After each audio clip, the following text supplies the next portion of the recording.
Welcome to the only real estate podcast worth listening to, with your hosts Nick Good, Matt Kelderman, and Brian Force. Combined, they have 26 years of experience and have sold over 1,500 homes. Join them each week as they bring you everything you need to know about real estate. And now, here are your hosts, Nick, Matt, and Brian.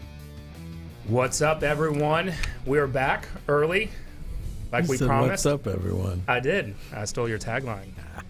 We are joined with the Brian Force, the only one I know of. He does have like 3 Facebook accounts, though. Yeah. He does. I don't know which one. I have to tag you on all of them, send messages to all of them. Yeah. I don't know what email address to use on you. We've got Matt Kelderman Hey. talking about doing front squats. Yeah. Yeah, it's leg day every day Leg for him. day every day, baby. Dude, we've got a special guest today. I know. We've got the one and only social media guru. Right? He's an entrepreneur, real estate agent, and newly author. Is it newly? Yes. We've got Chastin J. Miles with us. Chastin J. I'm Miles. sorry, I messed that up. Chastin, I know. Chastin J. Miles with us. But Chastin, give us a 60 seconds bird's eye view of who you are. Yeah, so I am Chastin J. Miles. I started my business out on social media after I had just moved to Texas and didn't know anybody and wanted to sell real estate. Didn't know how hard that was going to be, so I just kind of created a business out of nowhere, just all over the internet, and let that take me to all the places that it's taken me, and it's just a fun journey. So, but I'm just a normal guy, Right? from the South. Exactly. Where are you from originally? I am originally from Houston, believe it or not, but I spent a good amount of time in Georgia, and so I went to high school and college out there, and then came to Texas because I didn't want to go back to Houston, and so I came to Dallas, and here I am, still here. Very nice. Love it. Well, and you've got, is it 16,000 YouTube subscribers? Yeah, over just hit it. 13,000. Congratulations on that. Over Thank you. 13,000 Instagram followers. Yeah. And then you mentioned previously that we didn't know about. You got some Facebook groups that are probably running pretty strong. Right. Yeah. So Facebook groups behind the scenes, and yeah, we're getting really engaged these days. So let's kind of kick this off a little bit. I know that we've got lots of questions because this is more about building a business within social media. Right. Something that is my one thing for taking YouTube down as well, to figure out how can I incorporate that in my business. Where did you know to start when you first moved here, didn't know anybody, trying to build your business? What avenue did you kick off with? Where did you learn all this? Honestly, I didn't learn it anywhere. I just kind of up and started, and then I started recording YouTube videos in my car with my camera phone, just literally talking about my day, talking about what was happening, how I just was feeling like I was failing, how this isn't all like it was cracked up to be, and just kind of kept consistently doing that. And then things started happening over time, but I really didn't have a true purpose for starting out on YouTube. I wasn't doing it necessarily to get anything out of it. As a matter of fact, I was trying to do things on Twitter and Facebook and everything, and I was kind of telling behind the scenes what was going on YouTube, but YouTube ended up being the one to take off out of all of them. So that's kind of how that happened, but no instructions really.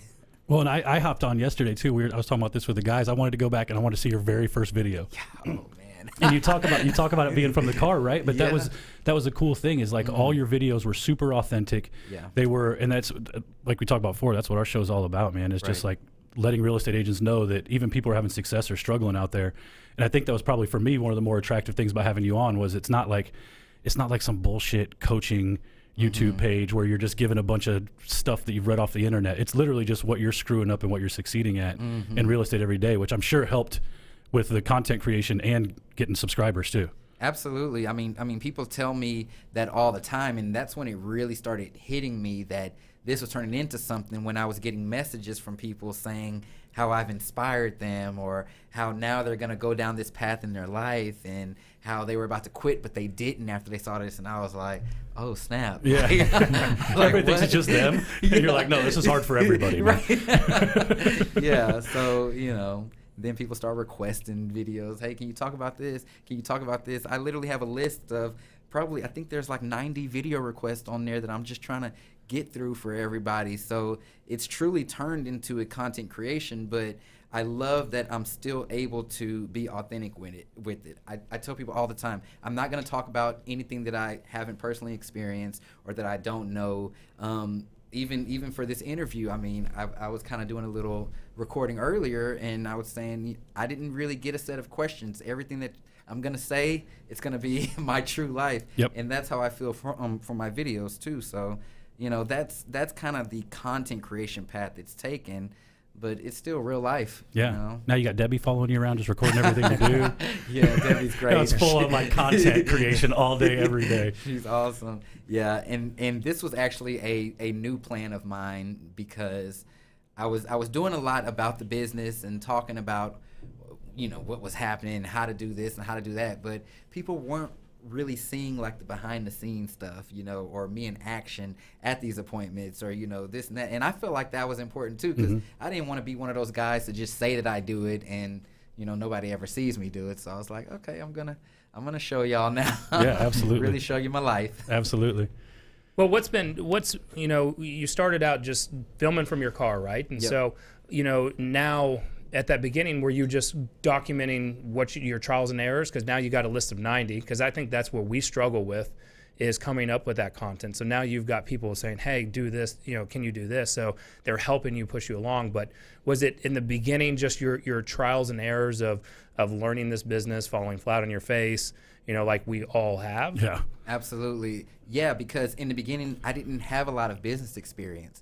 I hadn't done a lot of transactions. I could only really talk about me trying to do transactions and me trying to get my name out there. And then I sort of turned it, and I kind of took that approach like, guys, this isn't what we think it is, you know, and that's when I really just started telling about what was going on. And you can even see it if you watch my videos from before, you know, to today. There was a lot of things that I talk about today that I definitely wasn't talking about before, because I didn't know. Yeah. You know, and then you'll start to, you know, say record a video about one specific thing, and then you'll notice, okay, well, I talked about how much money I made from that listing. What about if I talk about how I actually got that listing? And then what about if I talk about how I did the listing presentation?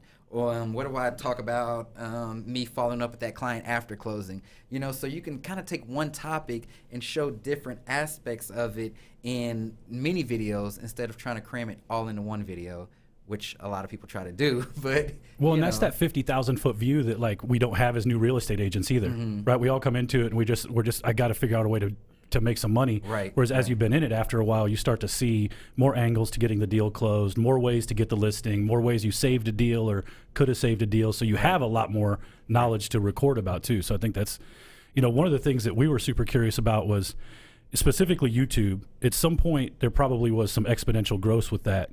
Like, I would love to hear kind of your story around how YouTube blew up for you. Yeah. Right? Yeah. I mean, and honestly, it really started blowing up when I started to get more personal. When I was never scripted, but there was a lot of things that I didn't talk about because of I didn't know if it was politically correct, or I didn't know if I was supposed to. By the way, nothing's politically correct right now. You're gonna piss somebody off. Or what you say.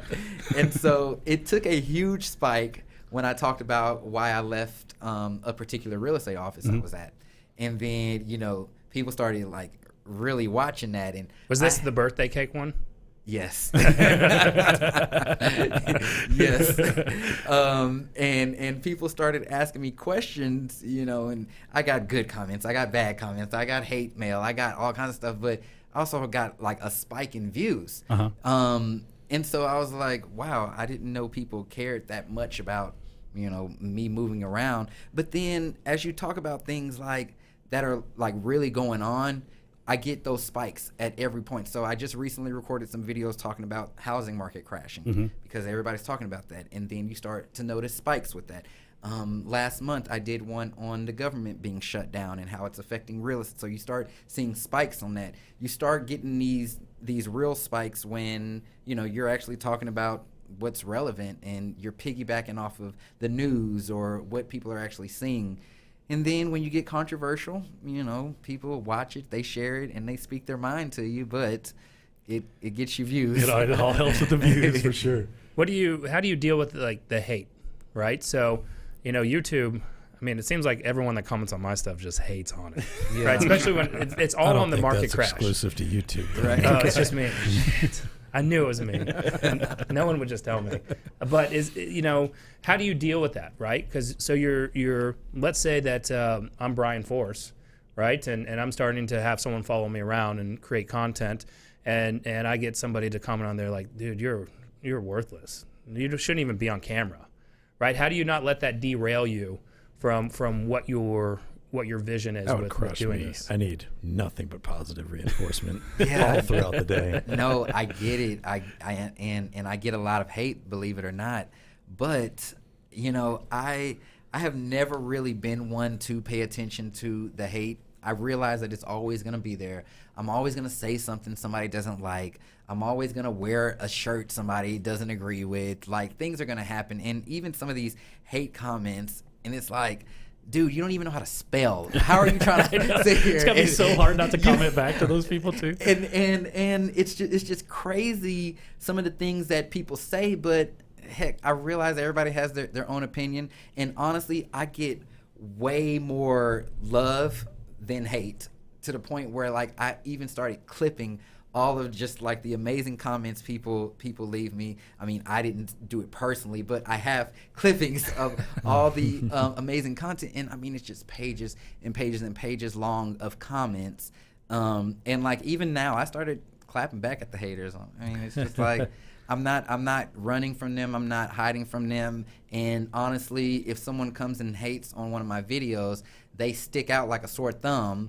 And most times, the other people who have watched it are gonna comment back to them before I even get on them. So I like that a you lot. know? I like that a lot. Yeah. Who's your target audience? I mean, have you defined it, or who typically comments the most? I mean, have you found a pattern? Yeah, I mean, my target audience defined itself actually. So my targets are other agents around the country. Most of them are newer agents, so a year in the business or lower, and between the ages of like 18 and 32, so like that millennial age range, and you know, mostly guys, but still amount of females, still a good amount of females. And yeah, it just kind of defined itself. I mean, again, when I first started, I didn't know who I was talking to. I didn't know, you know, it was more of just like a release for me, just to, you know, I didn't have any intentions. Things got intentional later on in the game, but you know, I wasn't targeting anybody to start out with, and it just kind of Worked out okay? yeah. You know, How is that? I mean, how has that affected your bottom line as a businessman, though? Because you say your target audience is agents, right? But there is sort of still this voyeuristic obsession with seeing what goes on in other people's lives, right? Especially people with different professions, especially people of entrepreneurial professions. Even though your target audience isn't the people that you serve, your clients, it's more agents. How has that still affected your bottom line as a real estate professional? Yeah, so as far as my business goes, I still continue to do the things that I learned to get business. So the cold calling, Right. the farming, the, you know, attending events, the drip, like I still do all of that classic stuff. And honestly, that's the stuff that I use to conduct my real estate business. You know, social media is great, and we run social media ads and everything like that. But as far as the things that I do on YouTube and all that kind of stuff, what they've done for my real estate business, I get a lot of referrals from a lot of agents. That's where it's at. All across the country. That's kind of what I figured. You know, sending me deals. I just helped this awesome family who have been obsessed with my real estate videos. They're not even trying to get in real estate or anything. They just like me as a person, and so they're moving here from Florida and flew out here to see me, and I showed them a few places. They ended up going under contract that day, and you know, so things like that do happen. And it's amazing when it happens. But since my audience is agents, I will say that a lot of business comes from referrals, just from wherever, because I'm the only agent in Dallas that they really know and see. They see it. And was there a tipping point? I know that's something that when we were kind of talking about you yesterday of how do we want to structure this was there a tipping point when you hit X subscribers that you noticed, wow, all of a sudden you started having people reach out to you to try to send you deals? Because, I've got 72 subscribers on YouTube. So if you're listening, I saw mine had 15. Please add me on there because I'm trying to break 100. Yeah, I'm going to jump up and down for 100. But was there a certain point? It's like a hockey stick where you hit a certain level, it's starting to take off on its own, and now you have every day or every week you get 1 to 3, leads or referrals. What's interesting about that is I feel like the real estate niche is so unique, especially with my following, because it's not the highest number. I'm still labeled as a micro influencer, so it's not the highest number. But I would say even from when I had 500 subscribers or 1,000, 5,000, it's been pretty steady because my niche is so targeted, and it's not really about the big number. And I tell people this all the time. I would rather have these 10,000 subscribers who are completely loyal and send me business than 100,000 of just looky-loos, Yep. And so it's been pretty consistent. Yes, of course, as the number gets higher, more people see you and they, send you more. But I'm not going to lie and say there's just a flood of referrals coming in every single day. But it's pretty common, 1 to 5 a month, Okay. Well, and I think that's important to note too, because this show's geared towards agents and entrepreneurs. Mm-hmm. And I don't think anybody. Your YouTube page is what, 4 years old now? 5 years old? Mm-hmm. As far as you posting content, right. That's a slow burn, right? And agents, we deal with a lot of. And Nick and I were talking about the recruiting earlier today, which is just beating right now. But just trying to find agents who are about what they say they're about, right? I think it's good for them to know that, even because your content now is completely different than it was then, but it still took you 4 years to get to that point. Yeah, you don't have to go in and do this blown out high production content right away. You just need to be out there doing what you're supposed to do, and the business will find you if you can find some longevity for sure. Right. I think that's a good sort of jumping off point to get into probably everybody's biggest fear as to why they don't consistently put content out, and that's because they don't want to suck at the beginning, right? We are so self-conscious about, even though we have total control and autonomy about what we create, what we put out, how we edit it, and all that type of stuff. There's a lot of hard work that goes into it to make it look the way that you look, but most people don't even try because they're just afraid of how they're going to come off and how they're going to look. I'm sure you weren't super happy with all the first stuff you put out on YouTube, right? So how do you get past that first, oh my God, this all sucks. I hate what I'm doing right now. I gotta, but you gotta get through that. So how do you really get over that? Well, I'll tell y'all. Truth be told, even to this day, you can ask anybody on my team. I don't watch my own videos, so I never have. Even in the beginning, I would record one take and just upload it. That's the best way to do it. Probably is. I just didn't watch my stuff. But what I have found just by talking to a lot of people, it seems that the huge fear is that people don't feel like they're interesting enough, and so therefore they don't really show things. And what we don't realize is, especially with real estate, it's so one-dimensional right now. People watch these real estate shows and think that that's how everyday life is. Right. And I even tell people, most times 90% of my day is spent in an office on a phone, at a computer. It's not the most glamorous thing, but then I can literally create a whole video around unboxing a painting and hanging it up in my office, or planning a little employee team appreciation event. All that stuff is interesting and it's content. But us as agents, we try to sit here and write these long scripts, and then, who's that guy that does video again? Yeah, I need him to record me, and then we got to plan out this big storyboard like we're about to release something in Hollywood. Yep. And it's just no, let me just record this cold call. He must have been in my office last week. Let me just record this for sale by owner call, and this call ended up being 10 minutes. That is a full-on video. And I just uploaded it. I didn't know how the call was going to turn out. Luckily, it turned out good. But it's even one of my more popular videos. That's the stuff that people don't see that's interesting. But we don't think it's interesting because it's our everyday life. And so we don't show anybody.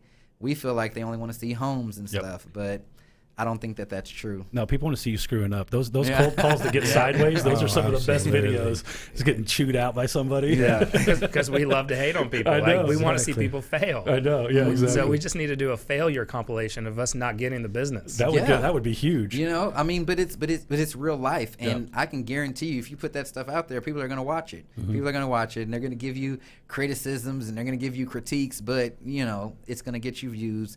It's going to get you subscribers. You know, it's the raw, real estate. So what you're saying, that's your advice without you're being more polite, but the secret is just get the hell over yourself and continue to create content. Exactly. Just put it out there. You're not important enough probably to be so self-conscious until you get bigger anyway. So anybody's afraid to just put stuff out there, like, you gotta get over it, right? Like, you exist in the world, right? Everybody is a gift to the world in their own way, right? Like, get over yourself. Absolutely. And just be disciplined and persevere. Was it not the same advice we give to people that lead generate every day? I was going to say, if you don't have the it, tangible skill set to succeed in real estate, which is just, I tell my team there's 3 things you need to be able to do in real estate. You need to be able to speak English, well, here in America, speak English, type on a computer, and persevere. Yep. And those are the only 3 things that you need to do. So I guess it's the same with content creation, really. Well, even your most highly watched video is literally you in your apartment. And it's a cool ass backdrop because you got a sweet view of downtown, right? But it looks like it's just you with a stabilizing stick, and you're literally talking about your first year in real estate for 12 minutes, right? Like to the point where not even bagging on it, like you can see the reflection of the TV in the window, Right. But that 57,000 views, like it's a great video In a t-shirt. Yeah, that's really Didn't candid. even brush my hair. And just one shot too, right? Yeah. So I think that's awesome. Half my views come from me rewatching my videos. I create fake accounts so I can go back in. Go like all my stuff. Yeah. And like that was one of those moments. I think I had just read something, and I was like, you know what, F this. And I just pulled out my phone and literally I was like, I'm tired of getting this same question. I'm just going to do it right now. It's just going to be off the cuff. I didn't know what I was going to say. I didn't know how long the video was going to be, you know. And again, like everything I put out, everything is not a 57,000 view video. I have some stuff that I've put out recently that haven't even crossed like 200-300 views, you know. So it happens like that. But you just have to keep doing it and know that it's helping somebody eventually. What is it that you think people like to talk about the most? Say you get a lot of video requests. What is sort of the defining characteristic that is sort of the commonality? Lots of like how-tos. So, Okay. you know, how do I do this specifically and how do I do that? And it's crazy because I feel like a lot of people who aren't in real estate overcomplicate the business. Absolutely. You know, like I got one comment the other day, which I haven't even answered back yet, but it was someone asking, I'm about to be interviewing at real estate brokerages. How do I negotiate my split? And I'm like, negotiate your split? You're brand new. You negotiate nothing. You know, but it's like there's blogs and there's people out there talking about these things, and I'm just like, whoa, slow down. Like, you know, get your foot in the door first. Just like I recorded videos about people like, when should I quit my job and how much money should I have saved and this and that, or should I quit my job to start real estate? And I'm always telling you, no, don't quit your job to start real estate. You don't even know if you're gonna like real estate. Yep. You know, you like get in the business first before you completely have your family out on the streets. You know, if it's a passion of yours, then that's different. But don't think like this is a magic pill that you can just swallow and become rich, because it's totally opposite of that. You know, so That's pretty much what we talk about every week. Is like, don't expect somebody just to come save your ass, or you spend $500 and get business. It doesn't work like that. I wish at it all. did. I know. Let's kind of talk systems a little bit, because this, I know Brian will appreciate this. You know, you creating content's great and you just put it out there, but you know what? I have a fake email account that I get your emails from, right? And I sign up on everybody's stuff. Yeah. That's my hub account. We have fake emails that we all sign up on each We other's sign each stuff. other, see all our and we're marketing always trying and to guess stuff. them. So I'm gonna say that you do a great job with your emails too. Like, so what's you know, your day to day? What does your day to day look like, and then what systems are you using in your real estate business and in your content creation business? Because those are two different businesses probably for you. Right. Yep. They definitely are. Yeah. So luckily on my content creation business, I actually have a team of people now, and we kind of all work on it together. Hey, Debbie. Yeah. So Debbie works. You know, she kind of captures the content, and then I'm not sure if you've seen my Instagram animations, and you know, so we have someone else who does that. Then I also have somebody who does my like following up with people, billing issues for like programs, technical support, stuff like that. But me personally, I'm the one that does all of my content originally. So every email, I actually wrote it. And every video, obviously, I recorded it. Any sound bites are me. So honestly, my day on that side of the business is very short, because it is just a complete system. I come in, I write the email for the day, schedule it to go out at noon every single day. What system are you using for that?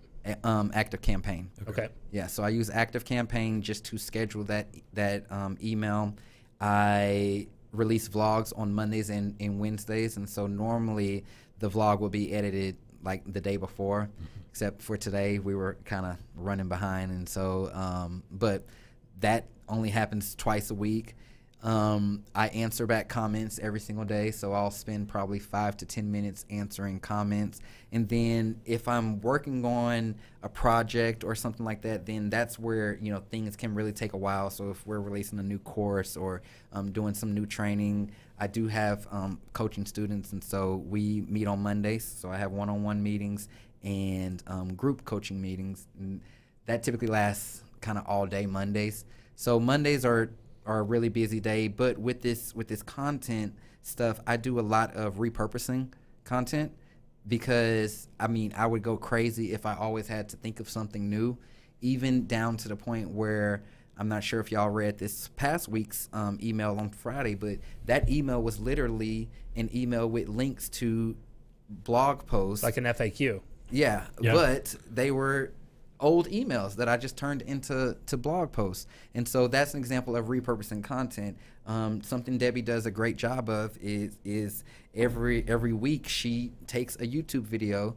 like one that I've already released. It could be from years ago or just last week, and she'll literally cut out a whole bunch of like Instagram stories out of it, and then we'll create animations around it, and then everything just gets scheduled on the calendar. So like we use like Buffer, we use Meet Edgar, we use just like a little Google Docs too, but everything gets scheduled to like come out. So it looks like a lot, you know, someone watching it from the outside would probably say, oh my gosh, he doesn't have time to do anything, you know, but we schedule it, we put it in our systems, and now we have like a good rhythm going to where it's the same thing we're doing every single week, but it's totally fresh content always coming out, you know. Well, and that's the thing with content creation too. It seems like you have to continue to pump stuff out or people will lose interest, right? Like Brian said, that's part of the voyeur nature.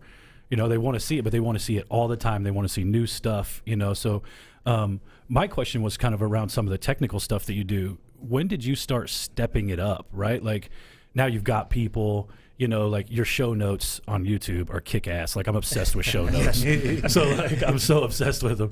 So like, I just think that there's all of that stuff. So was that something you incorporated fairly early on, or is that something pretty new, or, you know? Honestly, guys, it got real serious when I started making money from it. Yeah, of course it did. So which was how soon it? Let's all talk about time frame on that, and then jump into that. Yeah, so I started making money from YouTube probably when I was only around like 1,000 subscribers in. Okay. So it didn't take much. It wasn't a lot of money, but when you start making money through YouTube, they start really kind of telling you how you can build a business around using YouTube, because their main objective is to have you keep creating content, no matter if you're big or small. And so they really start feeding you information such as like brand sponsorships and creating courses and YouTube ads and all that kind of stuff. And so as they were like telling me stuff, I just started trying stuff, you know, and then they started talking about like your audio, and I was like, okay, well, let me order this microphone and see if it makes a difference. And then I started noticing like people were watching the videos longer.